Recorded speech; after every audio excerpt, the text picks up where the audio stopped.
Super bate-papo. Cultura.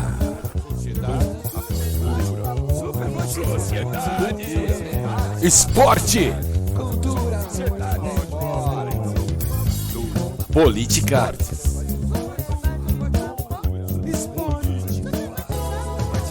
Sociedade. SBT Sport. Super bate-papo. Bom, então, agora vamos começar a Copa do Mundo de 1994. Começou a abertura. Afinal, Ricardão, nós estamos aqui numa abertura de futebol ou de soccer? Bom, O que virou Estados Unidos? Bom, os Estados Unidos continuam sendo soccer. Não, continuou tendo soccer, mas eles não jogam. Continua a mesma porcaria. A Copa lá foi uma tentativa, mais uma tentativa de levar o esporte que é mais popular no mundo, esporte coletivo, né, e que não faz tanto sucesso. Né? É interessante porque assim, foi para os Estados Unidos, teve 1000 problemas, um deles, por exemplo, era os estádios fechados, extremamente quentes. Né? A verdade é o seguinte, foi uma Copa que deu um público muito grande, tá? Apesar de Mas tudo. Não deu ibope na televisão. Então. É engraçado isso. Lotou o estádio e tal, mas é o mesmo problema que acontece, na verdade, com os campeonatos americanos. O campeonato nos Estados Unidos de soccer, né, do que eles chamam de soccer, tem uma média de público. Mas quando você vai ver a média de público, é quase tudo o pessoal latino que frequenta. Né? Então, é muito imigrante, ou descendente de imigrante, que vai ver o futebol. Eles acompanham muito futebol, não, porque não acompanham os esportes que normalmente beisebol, basquete, futebol americano e tal. Então, dá muito público porque vai para fazer turismo. Né? Estados Unidos é um país fácil de fazer turismo, então o pessoal vai para fazer turismo e vai ver a Copa e aproveita o turismo, então isso deu muito público. Tá? Mas foi mais uma tentativa, os Estados Unidos têm interesses econômicos no futebol, mas ainda sofre porque não populariza. Basta ver que muitas vezes o Canadá tem um rendimento melhor, e aí é uma vergonha para o México, diga-se de passagem, né? Que deveria ter uma tradição melhor, mas até o Canadá tem um rendimento melhor. Né?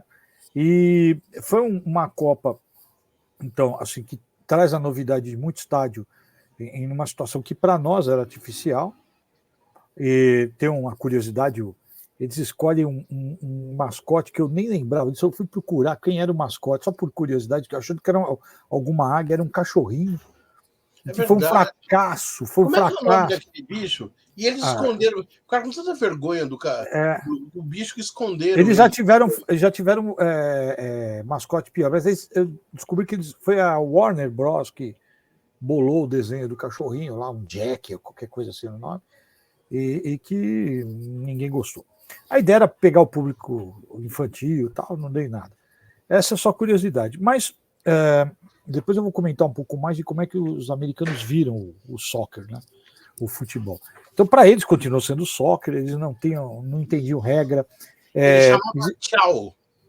É isso. Tchau. Qualquer coisa por aí. E aí tinha uma coisa que é uma piada, que os americanos insistiram nisso, inclusive na transmissão interna deles, que estava tendo o jogo, de repente entrava propaganda na televisão lá. Então o jogo era cortado por uma propaganda. Por quê? Porque se considerava que o futebol, isso foi um problema que desde que o Pelé foi jogar lá, já se falava, 45 minutos de jogo é muito tempo para ficar sem propaganda, né? Todos os esportes deles tinham paradas que favoreciam a propaganda, então chegou-se até se comentar em mudar o formato, fazer 4 tempos, tudo aquelas ideias de Jerico que não deu em nada, e não foi um sucesso de mídia, desculpa, de público interno, foi um sucesso de presença de turista na Copa. Tá? E aí a gente estreia com um jogo surpreendente.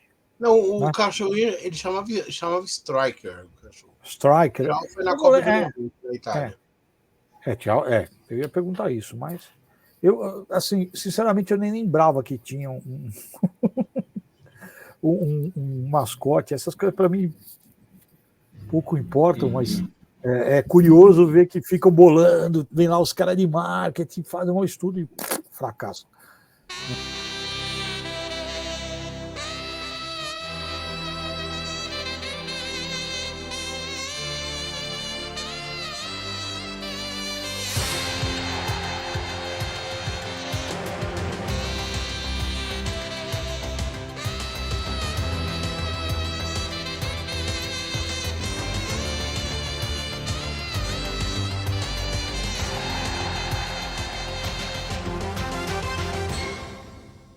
Deixa eu só dar aqui uma ideia de como ela foi estruturada, a Copa. Tá? Quer dizer, a gente tinha 6 grupos, né? Até A a F, 6 grupos. E, bom, o grupo A era Romênia, Suíça, Estados Unidos e Colômbia. No B era Brasil, Suécia, Rússia e Camarões. No C, Alemanha, Espanha, Coreia do Sul e Bolívia. Então, nós estamos falando de 24 grupos, 24 clubes, 24 seleções. No D, Nigéria, Bulgária, Argentina e Grécia. E no E, México, né? Irlanda, Itália e Noruega. Né? E no F, finalmente, Holanda, Arábia Saudita, Bélgica e Marrocos. Tá? Então, essa era a estrutura. Nós, depois dessa fase, classificaríamos... 2 de cada chave. Era dois de cada chave. E mais os 4 melhores terceiros. Isso. Era o campeão e o vice de cada chave e os 4 melhores terceiro colocados. Né? Então, se você faz 2 de cada chave, vezes 6 dá 12. Mais 4 dá 16. Quer dizer, você começa a ter o mesmo número de times das Copas anteriores, né? Só que aí você cria a oitava, a quarta. O Douglas, foi 16 até 78. 82 já foi 24. 82, 76, vamos ver 24. Que você elimina uma coisa que é o seguinte: a ideia era terminar, inclusive, com o que tinha acontecido em 82. Em 78 tinha sido a vergonha e tal. Que era aquela chave, aquele meio de Copa que tinha 3 times e que passavam por campanha e tal. O Brasil cai fora. Em 78, o Brasil perde, ele vai para terceiro e quarto por saldo de gol, né, contra a Argentina. A Argentina faz aquele jogo, ele empata com a Argentina e a Argentina ganha do Peru e goleia o Peru, né, e passa. E aí o Brasil é o único time invicto, aquela baboseira toda. Então, para evitar isso, cria-se o quê? Voltam, né, a fase de grupo, onde todo mundo jogava dentro do grupo, tal, saía a melhor campanha, e dali é mata-mata. Oitava de final, quarta de final, aí era mata-mata. O que chama atenção nessas chaves, é uma coisa interessante, é que você tem a distribuição de chaves dos países, eles são uma distribuição que mostra como tinha problema nessa Copa. Então, por exemplo, o que é o grupo da morte, que o Benê falou, né, que era o grupo da Nigéria, Bulgária, Argentina e Grécia, vamos falar a verdade, tirando a Argentina, a história de futebol dos outros times era muito baixa. Muito Mas pouca, eles tinham uma boa fase, né? Então.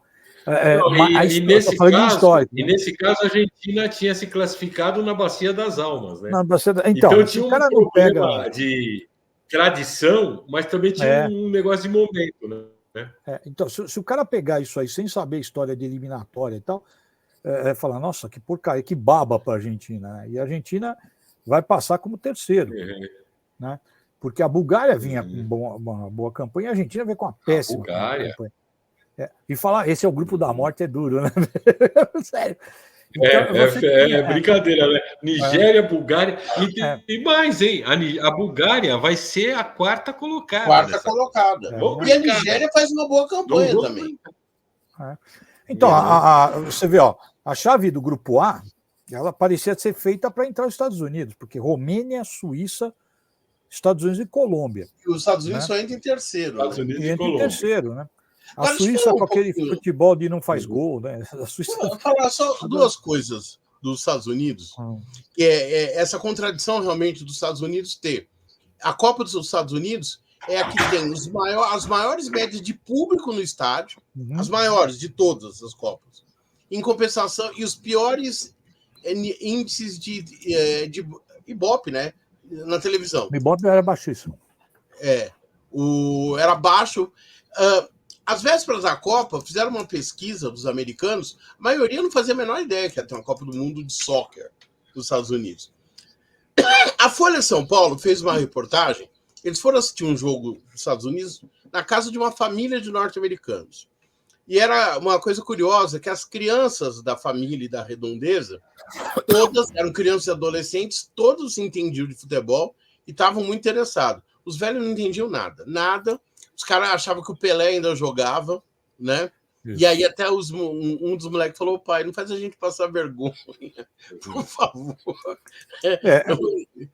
Tem uma coisa interessante. Agora sim, não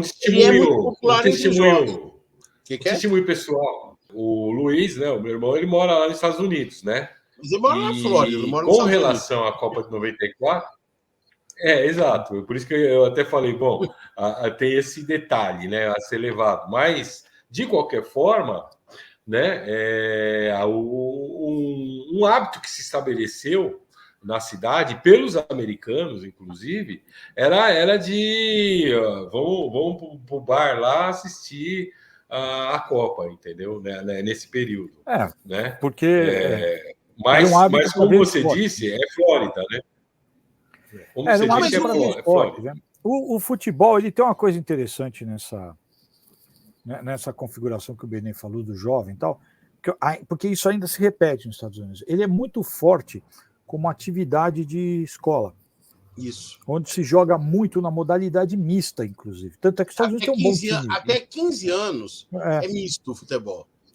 E ele tem um bom time feminino e tal. Existem algumas regras, por exemplo, os alunos não podem cabecear. Hoje em dia eles são proibidos de cabecear a bola. É falta se você cabecear a bola, tá? Porque pode causar dano e tal. Então ele é entendido pelos jovens porque eles praticam o futebol como uma atividade na educação física e tal. Mas ele na universidade ele na verdade no ensino médio ele já perde bastante, na universidade ele não, tirando os latinos o latino, o europeu, tal, mas principalmente os migrantes latinos, ele perde o americano perde interesse, até porque as bolsas e a possibilidade de profissionalização de futebol americano, basquete e tal, são terrivelmente mais sedutoras, né? Claro, o mundo está aqui. Eu vi um filme uma vez, que o cara era um técnico, essas comédias bobas, o cara era um técnico de futebol, né, de soccer. Aí ele falava assim, olha, esse aqui é o esporte ideal, se você é pequeno demais para jogar basquete, fraco demais para jogar futebol, né, o futebol deles, se você não tem muita força nos braços para jogar beisebol, esse é o esporte ideal. Você pode se tornar rico, famoso, quer dizer, na Europa ou na América Latina. Ele acrescenta, né? Rico, famoso, quer dizer, na Europa ou na América Latina. Mas eu quero falar da Colômbia. A Colômbia está no grupo dos Estados Unidos, né? A Colômbia, aliás, a Copa do Mundo. Sim. A Copa do Mundo levou à formação de uma liga. Foi depois da Copa do Mundo, porque aquela liga que o Pelé, Beckenbauer jogaram, ela tinha falido há muito tempo. Os Estados Unidos não tinha uma liga de futebol. Tinha a liga daquele futebol indoor lá, aquela pelada coberta. Mas, e aí foi organizada uma liga. Depois da Copa do Mundo foi organizada uma liga que está aí até hoje, né? Continua em vigor. A Colômbia era um time que tinha deslumbrado as eliminatórias. Nas eliminatórias, a Colômbia ganhou de 5-0 da Argentina, fora o baile, em pleno estádio, em pleno Monumental de Núñez. Né? Era a geração da Colômbia que tinha Faustino Asprilla, Rincón, Valência, Carlos Valderrama, né? E era uma seleção que até as revistas, os jornais de esporte colocavam como uma das surpresas, possíveis surpresas da Copa do Mundo. Pelé, né, que é um cara que só dá palpites certíssimos sobre futebol, falou que a Colômbia era uma das favoritas da Copa do Mundo. Pô, a Colômbia não passou da primeira fase. E a Colômbia tinha... não tinha mais aquele goleiro midiático, que era o Higuita, um goleiro mais sério. E tinha um técnico que era tido como um revolucionário do esporte. Era um dentista que virou treinador. Esqueci o nome dele agora. Mas, pô, não deu nada certo. A Colômbia perdeu os Estados Unidos, ganhou o último jogo, mas não se classificou. Então, a Colômbia, que todo mundo esperava muito... Não, e de certa forma também... E teve aquela tragédia daquele jogador, né? Não, mas foi depois da Copa. Né? Foi depois. O Escobar. Foi depois da Copa, mas tem uma... Não, mas não tem. Dizem que tem uma ligação. Não tem relação. Não tem. Pelo menos a lenda era essa, né? A lenda urbana. Não, ele foi morto por um tenente do narcotráfico. Sim. É verdade. Mas não teve. Mas não tem nada com. Porque ele fez um gol contra na Copa do Mundo. Mas não tem nada a ver com o gol. Exato. Foi briga de boate, aquelas coisas por causa de mulher, entendeu? Agora já que você tocou... A lenda é que, por causa desse gol contra, teriam matado ele na Copa. Agora, já que você tocou na coisa, né? Para exemplificar a questão do futebol de resultado e do baixo índice... Eu não vou falar no índice técnico, porque senão... Né, mas de rendimento mesmo. A chave da Colômbia, ela passa com a Romênia em primeiro, né? Isso. Os Estados Unidos passa como terceiro, a Suíça. E aí, quando eu estava olhando aqui... jogador, que é o Jorge Hadi, excelente jogador. Mas assim, o que fui procurar, enquanto a gente estava conversando, a tabela, e é impressionante. Por exemplo, o saldo de gol da Romênia é 0, né? Então, a Suíça que tinha 1 gol, os Estados Unidos também 0. E assim, a Romênia venceu 2 jogos, tal.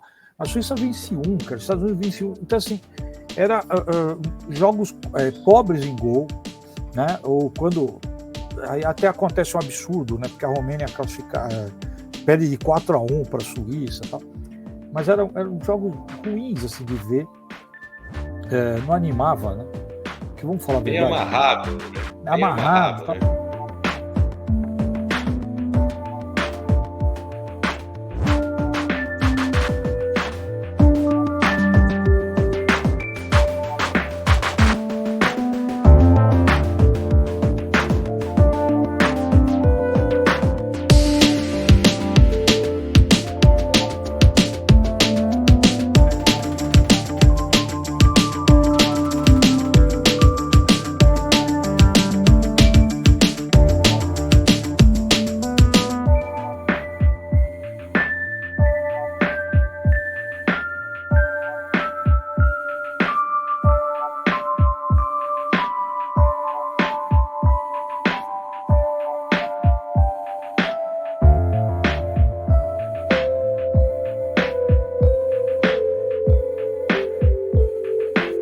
E aí você vê que embola. O Brasil se destaca nessa Copa, nessa fase. Ele faz uma campanha comparado, estou falando em termos de pontuação, e comparado com os outros grupos, ele faz uma campanha até que interessante, né? Até engana, tá? Vai com saldo de gol alto e tal. Sai com saldo de gol de 5. Mas tem aquele jogo que ele faz muitos gols. Creio que mas assim, muitos gols não teve, Douglas. Não teve. Ele ganhou 3-0.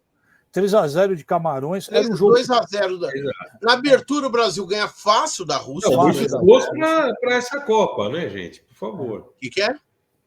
Muito gol para essa Copa. 3-0 nessa Copa foi uma goleada, então. Senhora. Mas o jogo contra a Rússia enganou a gente até ficou animado. Eu me lembro desse jogo, que assim, eu estava falando isso. O Brasil, ele é característico, não era, é ainda, de fazer jogos fora da Copa ruins, né? Meio parece que está sem vontade de jogar, jogar segundo adversários, né? Então, e normalmente estreava mal. É comum o Brasil jogar mal o primeiro jogo da Copa, né? E também quando pega um time fraco, o Brasil meio que é displicente. E quando estreia contra a Rússia, que tinha um nome, né, de ser a Rússia e tal, o Brasil vai lá e enfia 2-0 e fala, nossa, até que jogou, hein? Pô, estreamos bem e tal. Principalmente porque, como tinha empatado, no Suécia e Camarões também não tinham dado nada. Aí nós vamos para. Quando a gente pega Camarões, aí, assim, engana, né? Foi goleou. 3-0 nessa época era goleada.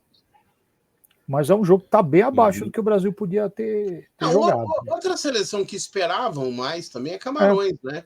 Então, esperavam mais de Camarões. Tinha essa coisa, Camarões tinha vindo de campanhas e tal. Aí já também já está tendo o estrago, né, Benê? O estrago dos times africanos, né? Que eles começam a trazer cada vez mais técnicos europeus que pegam e fazem o jogo ser europeu para a gente que não jogava desse jeito. E aí fica aquele joguinho amarradinho, ruim.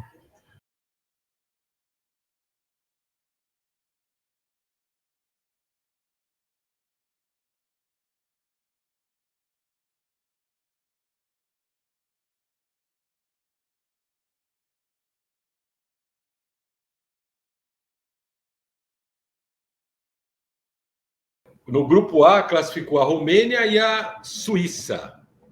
E os Estados Unidos, né? Classificavam 3, né? Em terceiro. Em terceiro. No grupo B, Brasil, né? Suécia e Rússia. O Camarões ficou fora. A Rússia não se classificou. A Rússia não se classifica. A Rússia ficou fora. Não vai. Porque era melhor porque era uma escolha entre terceiros.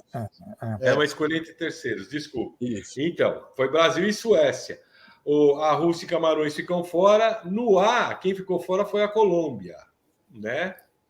Isso. Depois nós que era a favorita, segundo o Pelé. Que era a favorita, segundo o Pelé. No C, nós ficamos com a Alemanha, Espanha. Aí tem Coreia do Sul e Bolívia. A Bolívia. Esse foi o grupo que não surpreendeu em nada, né? A gente esperava, apesar de a Espanha ter jogado mal contra a Coreia. O detalhe, El Diablo Echeverri. El Diablo Echeverri, que alguns dizem que é o maior jogador da história da Bolívia. Ele vinha de uma contusão, ele entrou no segundo tempo contra a Alemanha, ele jogou alguns poucos segundos, fez uma falta e foi expulso. Ele foi expulso literalmente sem tocar na bola. A Alemanha foi 1-0 esse jogo. Foi 1-0, um empata com a Coreia. Foi bem. É isso que eu falo. Tava bem fraco. A Coreia perdeu, mas ela surpreendeu, assim, porque os jogos contra a Coreia foram jogos difíceis. Foram. Para os outros times, entendeu? A Coreia perde para a Alemanha de 3-2. Então, ele empata com a Espanha, que são os dois primeiros colocados, né?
E a gente tem no grupo D, temos a Nigéria e a Bulgária passando à frente. E a Argentina. Mas aí lembra o que aconteceu com a Argentina nessa Copa do Mundo. A Argentina faz uma estreia excelente contra a Grécia, 4-0. Ganha depois de 2-1 da Nigéria, um belíssimo jogo. E aí sai o exame antidoping do Maradona. Maradona. Ah, é? Uma bomba explodiu agora à noite nos Estados Unidos. Apareceu o primeiro caso de doping na Copa e Maradona é o suspeito número 1. O jornal Clarim de Buenos Aires publica amanhã uma reportagem em que afirma que Maradona usou Naftisol. Tudo ainda é especulação. Comentário de Osmar de Oliveira. A FIFA fez um anúncio oficial hoje aqui em Dallas, dizendo que tem um exame de urina positivo para substâncias proibidas. E diz que está fazendo, neste momento, a contraprova. É uma segunda análise, para que se tenha certeza da primeira. E que amanhã, às 3 horas da tarde, faz a divulgação oficial. Mas a gente já tem informações de que essa urina veio dos jogadores sorteados no jogo Argentina e Nigéria. E da seleção da Argentina, 2 jogadores, Maradona e Vázquez. Vázquez é um zagueiro muito forte que joga no futebol chileno. Acontece que Vázquez estava machucado, só ficou no banco para ficar junto com seus companheiros. Não poderia jogar. Então, os indícios se voltam contra Maradona, que já tem antecedentes e tem tido uma vida muito irregular e muito conturbada com essas coisas. Se confirmar tudo isso, a gente vai lastimar por Maradona, talvez o maior craque desta Copa. A Argentina não perde os pontos, mas Maradona não joga mais na Copa do Mundo e aí nunca mais, infelizmente. O exame antidoping do jogador apontou o uso de várias substâncias químicas proibidas pela FIFA. Han dado resultado positivo. Segundo o porta-voz da FIFA, todos os testes com a urina do jogador deram positivo, o que caracteriza o doping. Antes de qualquer decisão do comitê organizador da Copa, a Associação de Futebol Argentina preferiu desligar Maradona da delegação, para que a seleção não fosse punida. Maradona usou um descongestionante nasal antes da partida contra a Nigéria, contendo efedrina. Este jornalista argentino diz que ele mesmo se utiliza do remédio, mas que não tem a mínima dúvida sobre a proibição do produto pela FIFA. Porque el efedrina forma parte de las sustancias prohibidas y en consecuencia tanto cualquier anabólico o el efedrina como cosa muy particular está en la sustancia prohibida y sería sancionado aquel que la tome. Preso em 91 por uso de cocaína, Maradona passou por um longo e pesado tratamento físico para que pudesse emagrecer e jogar nos Estados Unidos. Fez 2 partidas, foi reconhecido como o melhor do mundo, mas agora sai novamente pela porta dos fundos do futebol. E é engraçado porque o Maradona, ele estava bem gordinho, fora de forma. De repente ele vai para a Copa fininho e faz um golaço contra a Grécia. Correndo pra cacete. Né? Faz uma careta e tal. E aí já desconfiaram alguma coisa. E ele foi fazer exame antidoping e deu positivo. Até hoje, os argentinos têm um monte de teoria conspiratória a respeito disso. Arriba con golpe de cabeza sin alcanzar Balbo, la busca otra vez Abel en el rebote. Balbo tocándola para Redondo, Redondo para Maradona, Maradona para Redondo, Redondo para Cani, Cani para Redondo, Redondo para Maradona, Maradona en la media luna, tiró, ¡gol! ¡Gol!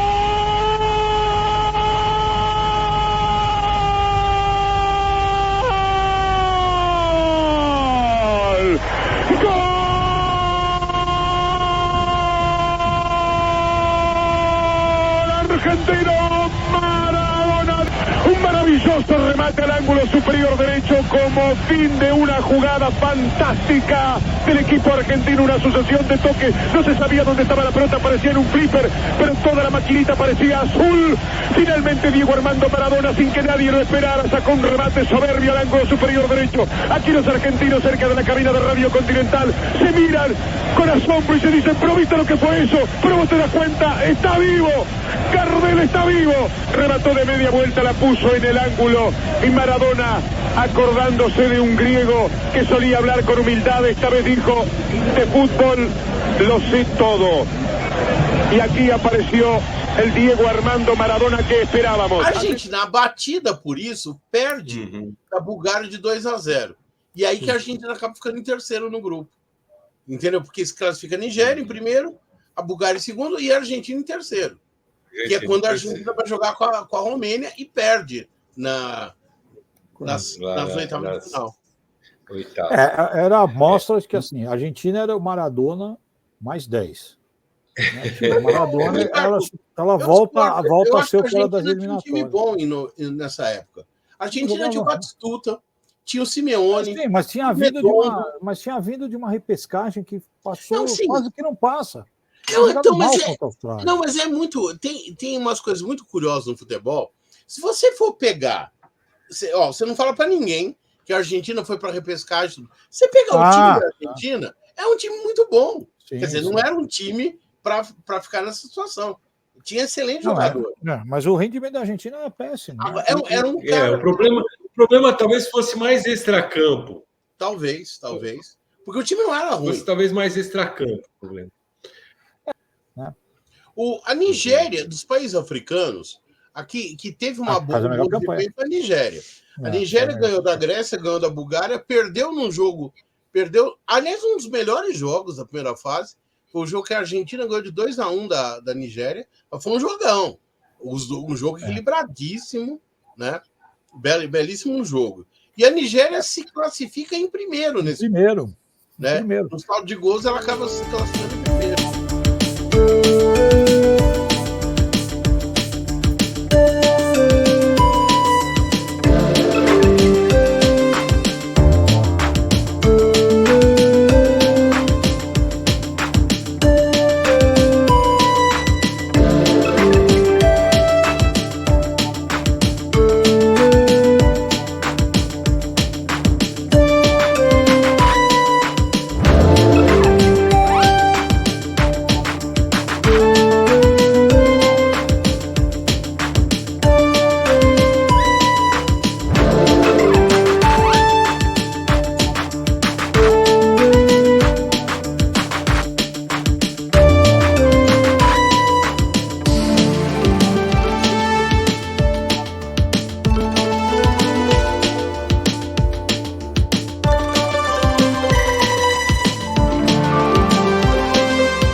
Agora, o grupo E... Vai ficar falando o dia inteiro, não vai sair.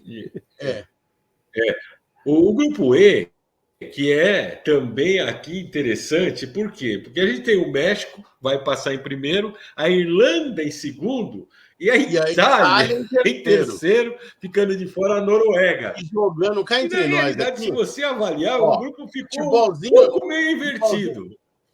E a Itália jogando futebolzinho desse tamanho. Desse tamanhozinho. Agora, quem conhece a Itália, era a campanha típica da Itália ser campeã, né? É verdade. Brigando. Assim, exatamente. Joga mal, o time briga, não queria dar entrevista para. Corta a relação com a imprensa, faz isso. Quando a Itália... Aí também não jogar nada. E é a mesma coisa também, Ricardo. Se você pegar o time da Itália, você pegasse. É um time de grandes jogadores. Não era para isso. Na zaga tinha Baresi, tinha Maldini. É um time que tinha o Dino Baggio, Roberto Baggio. Excelentes jogadores. Sim. Pô, gente de primeira linha. É a Itália da Itália.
encerrar, grupo F, Holanda, Arábia Saudita em segundo, olha que interessante, Bélgica em terceiro e Marrocos em quarto. Que apanhou de todo mundo. Né?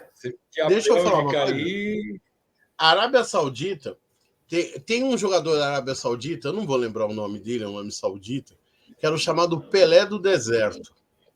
E ele faz um gol contra a Bélgica, que é um gol espetacular. Em vários desses propagandas de Copa, é tido como um dos gols mais bonitos, uma jogada individual, que o cara sai driblando todo mundo, né? E faz o gol, e a Arábia Saudita, pela primeira vez, se classifica para outra fase, né? Inesquecíveis 11 segundos, desde o passe recebido até a bola estufar as redes da Bélgica. O gol de placa desta Copa do Mundo é de um árabe. Ele recebe a bola, corre mais que o lateral Medved, dá um drible fatal em De Wolf, entorta Ruud Smith na entrada da área e dispara um chute perfeito. O autor desta pequena obra-prima do futebol não nasceu na Vila da Penha, nem começou a jogar no Argentino Júnior. O nome dele é Said Ovairan, o mais feliz entre os filhos de Alá, neste abençoado 29 de junho da Arábia Saudita. Boa noite. E agora, falar disso, eu vou te falar uma coisa interessantíssima. Você sabe que tem um documentário da FIFA só com esses times, assim, que... É o Majed Abdullah. Jogaram uma Copa, duas. Né? Então, mas aí que tá. Esse cara, quando lá nesse documentário da FIFA, meu, é assim, é tipo como se ele fosse o Pelé, o feito dele, tem estátua, tem, sabe, você vai em qualquer lugar, os caras falam da Copa de 94, que a Arábia tem que conseguir novamente, o grande feito, né? E é interessante que para nós, puxa, você tá entendendo? Mas eles vão em cada país que, jogou uma vez só, um jogo, nunca ganhou, mas fez um gol, você entendeu? Aí aquilo lá é falado até hoje pelos tempos. É muito legal esse documentário, é muito legal. O documentário você sabe que o Abdullah era o maior craque da Arábia Saudita, né? Daí ele ser chamado até de o Pelé do Deserto. E aí, numa excursão que a Arábia Saudita fez, agora não lembro se foi o time ou se foi o time dele ou se foi a seleção, ele parece que andou desfrutando de umas cabrochas e tomando umas brejas. O que não descobriu o melhor do futebol, cara. Na época, contaram que ele foi condenado a tomar uma chibatada. A lá tá de olho nessas coisas aí, hein? Diz que ele... O quê? Diz que ele foi condenado tomar uma cerveja com os fica amigos. de olho nessa história. Diz que ele foi condenado a tomar umas chibatadas mesmo. Eu não sei se foi perdoado. Eu não sei se é verdade essa história. Essa história da Arábia Saudita, eu me lembro desse jogo, que eu assisti esse jogo. Não sei nem porquê, eu estava torcendo para a Arábia Saudita, para variar. Eu também, claro. O gol foi logo no começo. Tal. Mas assim, para mim, reforça o retrato do índice baixo, tecnicamente baixo da Copa. E quando vai para as oitavas de final, a coisa começa a normalizar. Né? Com exceções, claro, mas esses times, que é o que acontece em quase todas as Copas, né? Passa um só, né? O resto vai caindo, vai tomando sapeco durante as oitavas de final, né? Normalmente fica um lá, tipo a Coreia disputando o quarto lugar na Copa do Japão e Coreia, terceiro e quarto lugar, entendeu? Assim, vai caindo, porque me parece que esses times, tipo a Arábia e tal, quando eles conseguem passar para a próxima fase, a impressão que dá é que o nosso trabalho está feito. Está feito, é isso mesmo. E aí vai para outro jogo e fala assim, mas não foi esse time que jogou os outros 3 jogos, né? Joga mal, perde muito, sabe? Então a Arábia sofre esse problema, não é a única, né? Mas vale a pena prestar atenção. Então,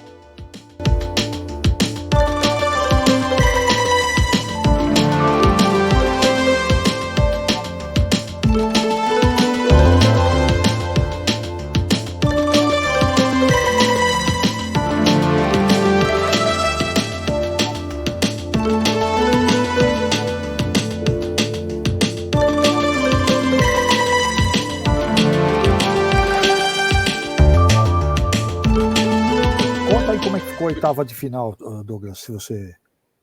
Mas vamos lá, vamos para a oitava de final aqui. Ó, os jogos foram: o México pegou a Bulgária, né? Meteu. Não, ele perdeu. Foi 1-1 e depois 3-1 nos pênaltis. Oi? É isso aí, pênaltis.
Romênia 3-2 da Argentina. Isso.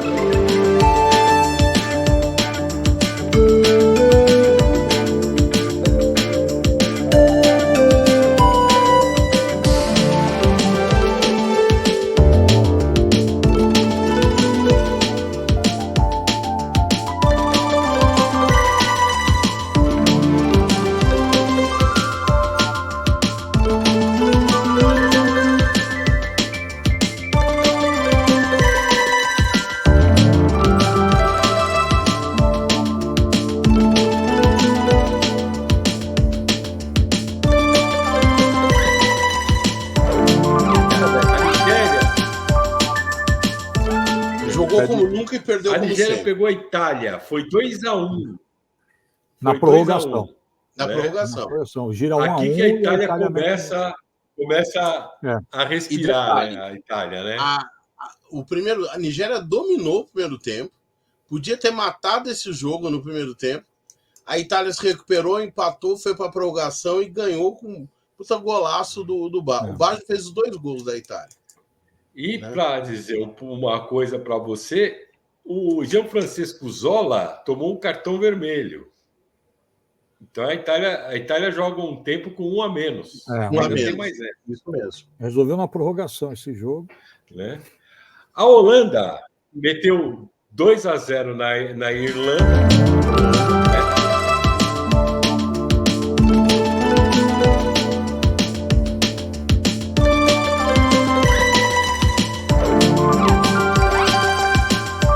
A Suécia 3-1.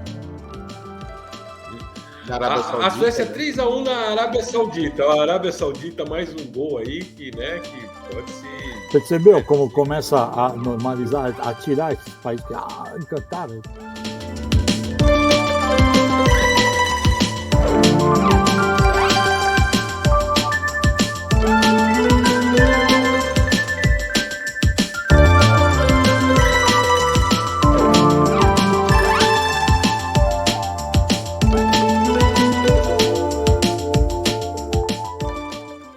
Espanha 3-0 na Suíça.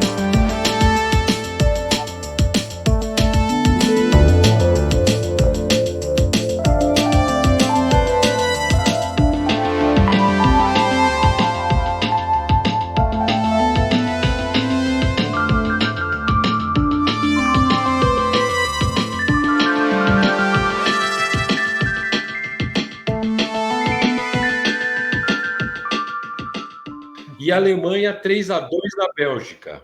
Isso.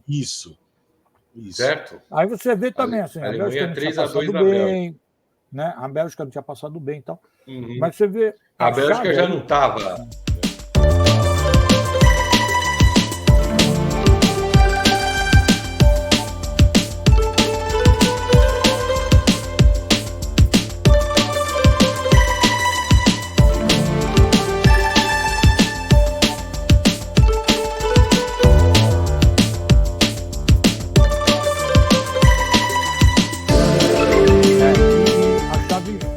desloca, né? Você joga de um lado, vai ficar Bulgária e Alemanha, Itália e Espanha. Você pensar ali, tem 3, né? A Espanha jogando como sempre, jogando como nunca, perdendo como sempre, né? E do outro lado está Brasil, que passou controlando a Suécia e Romênia. Vamos falar do jogo do Brasil?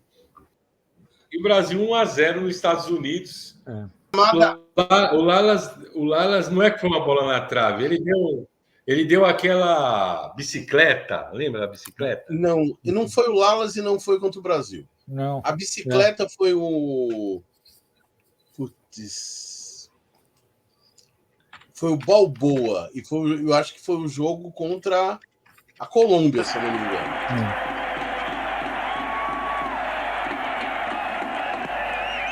Corner floated into the back post. And the overhand kick, just over.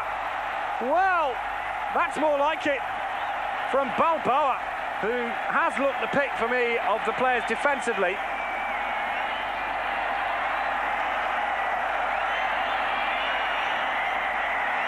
How about this?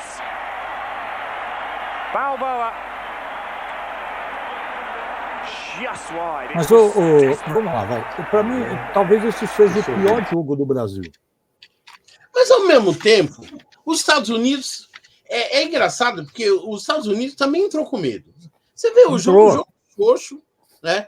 Porque assim, quando você assiste o jogo, naquele momento, naquele período, momento de tensão, você não tem muito bem a dimensão do jogo.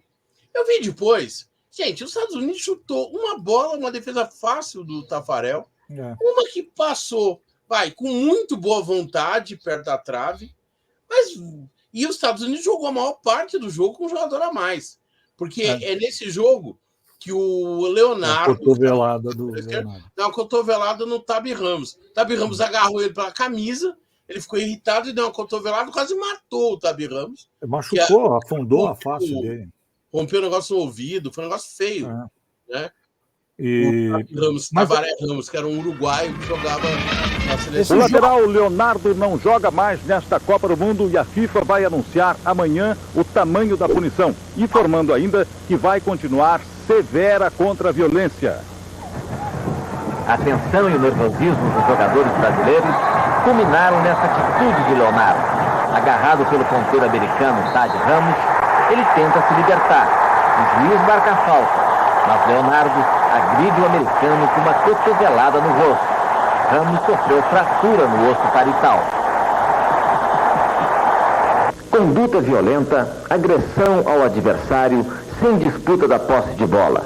A atitude de Leonardo no jogo de ontem é a indisciplina mais grave do futebol. Ele vai ser julgado amanhã aqui no QG da FIFA, mas o presidente da FIFA, João Avelange, já adiantou hoje que ele deve ser punido com a suspensão por 3 jogos. Ou seja, Leonardo está fora da Copa do Mundo. Em outro caso semelhante, a expulsão do romeno Ion Vladiu, que jogou apenas 3 minutos contra a Suíça, a FIFA mostrou que está sendo rigorosa nas punições aos jogadores violentos. Vladiu foi suspenso por 3 jogos. Leonardo disse hoje que não vai deixar esta Copa do Mundo dos Estados Unidos como vilão. Ele já é o 8º jogador da seleção brasileira expulso em jogos da Copa do Mundo. Um recorde negativo para o futebol arte. Apoiado na trave, sozinho, desconsolado. Apoiado pelos jogadores, a expressão não muda. A noite mal dormida. Fim de festa, fim de Copa. Leonardo treina entre os reservas como 4º zagueiro. Assim que terminou o jogo, Leonardo fez uma visita a Tabi Ramos no hospital e foi muito bem recebido. Ramos aceitou o pedido de desculpas. Leonardo ainda não sabe se fica até o fim da Copa ou se volta logo para o Brasil. O que ele quer mesmo é apagar da memória a cena da expulsão, mas ela não sai da cabeça. Foi uma jogada completamente involuntária, porque ele veio me segurando numa bola que já tinha tomado à frente dele. Ele segurava o meu braço, eu fui tentar tirar meu braço do dele, e só que ele estava caindo, a cabeça dele estava justamente atrás do meu cotovelo. Realmente, na imagem eu vi, parece realmente que a coisa é intencional, mas a minha tranquilidade é em relação ao que realmente aconteceu. Leonardo tenta reagir com coragem ao maior pesadelo de seus 24 anos de vida. Foi a 2ª expulsão da carreira. E a próxima vítima de Leonardo somos todos nós. Com certeza, ele ele vai fazer uma falta violenta. Esse jogo, claro que eu imagino muito da montagem dessas chaves, eles não esperavam essas coisas, mas esse jogo era um jogo num feriado, era o 4 de julho.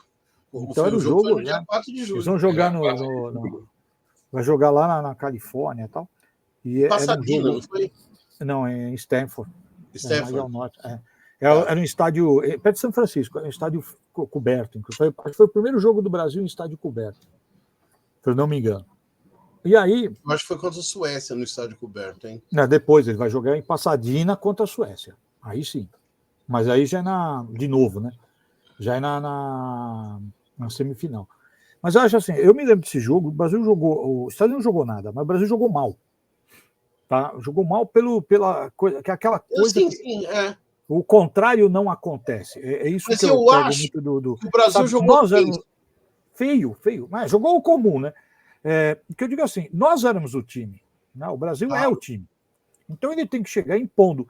E aí, sabe aquela coisa, quando o Brasil joga com o Uruguai, fica Maracanã, o Uruguai tem meio time, Maracanã, sabe? Essa coisa de valorizar demais. O Brasil tem esse erro em vários jogos, ele valoriza demais o adversário. E ao mesmo tempo, do cara jogar, né? E se você lembrar esse jogo, ao mesmo tempo, os americanos também jogaram com medo do Brasil. Com medo. Eles ficaram com 10, com 11 jogadores contra 10 a maior parte do jogo e não conseguiram jogar. Nós tivemos um gol, foi o gol do Bebeto. Né? O gol do Bebeto. Mas o gozado do Romário. Razão de ter medo, né? O problema era o Brasil. Era o Brasil. Pra cima, né? Então, mas assim, o medo que eles tinham do Brasil, o Brasil não soube justificar. Isso.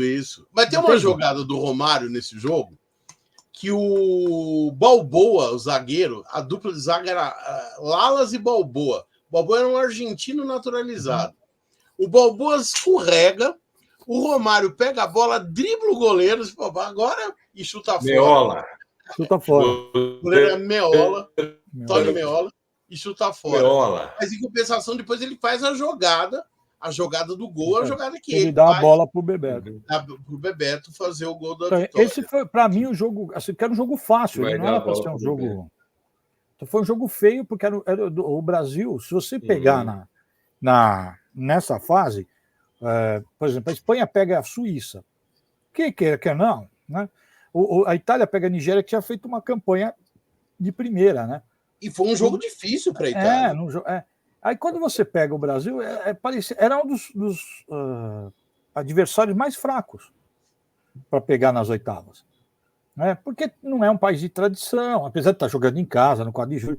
Eles tinham medo mesmo, né? E acaba que o Brasil passa, né? O lance mais importante desse jogo é a expulsão do Leonardo. Né? É um jogo que é decidido por 1-0. Isso. E aí já começa a se ouvir um comentário que aí, claro, quando os Estados Unidos joga, existe o interesse do público, tá? E aí começa a vir o comentário de que o futebol não era tão legal porque resolvia com uma contagem tão baixa. Né? O cara faz um touchdown, vai nos pontos. Você sabe o número, eles fazem número, né? 6-0, é um jogo. Mas a gente até querendo fazer certas adaptações, né? Para sair mais gol, começaram a comentar sobre fazer um gol grandão. As duas críticas que americano que não gosta de futebol faz. Primeiro que os americanos mais velhos, eles não conseguem entender essa coisa do resto do mundo com o futebol. Eles não entendem, né? E uma que eles falam que não sai gols, né? E uma outra que é uma questão muito curiosa. Os americanos mais conservadores, os trumpistas da vida, odeiam o futebol. Os odeiam. Porque eles falam que o futebol é o maior símbolo do globalismo, entendeu? É um modismo estrangeiro. É um futebol que faz parte do espírito da América. Tem toda essa baboseira, acredite. Os caras conseguem politizar a questão de você gostar ou não de futebol. É muito doido isso, né? Uma coisa muito absurda. Tinha um jornalista esportivo lendário. Esse cara, quando o Pelé foi jogar nos Estados Unidos, ele ficou revoltado, escreveu artigos revoltadíssimos. Ele falou assim que não entendia tanta coisa por causa de um cara que joga um esporte que ninguém pratica. Quer dizer, ninguém pratica nos Estados Unidos, né? O esporte mais praticado no mundo. Mas o mundo, né? Aí é como se vê o mundo, né? Porque o cara ganha um campeonato de futebol americano ou de basquete da NBA e se diz campeão do mundo. Né? Exato. O beisebol também. Beisebol. Ele se diz campeão do mundo. E aí, Douglas? Vamos para as quartas de final. Bom, é isso aí, nós vamos para as quartas, mas vamos para as quartas só no próximo vídeo, porque nós vamos dar uma paradinha por aqui, e você sabe, hein, se você quiser assistir completo o nosso trabalho sobre a Copa do Mundo de 1994, 30 anos, nós temos a primeira parte, e temos essa aqui a segunda, e depois temos a terceira parte, que é onde que você vai chegar nas oitavas e na final. E para isso os links estão, obviamente, lá na descrição desse vídeo aqui. E vamos para frente. Olá, pessoal, vamos torcer com a gente. Valeu!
Super bate-papo.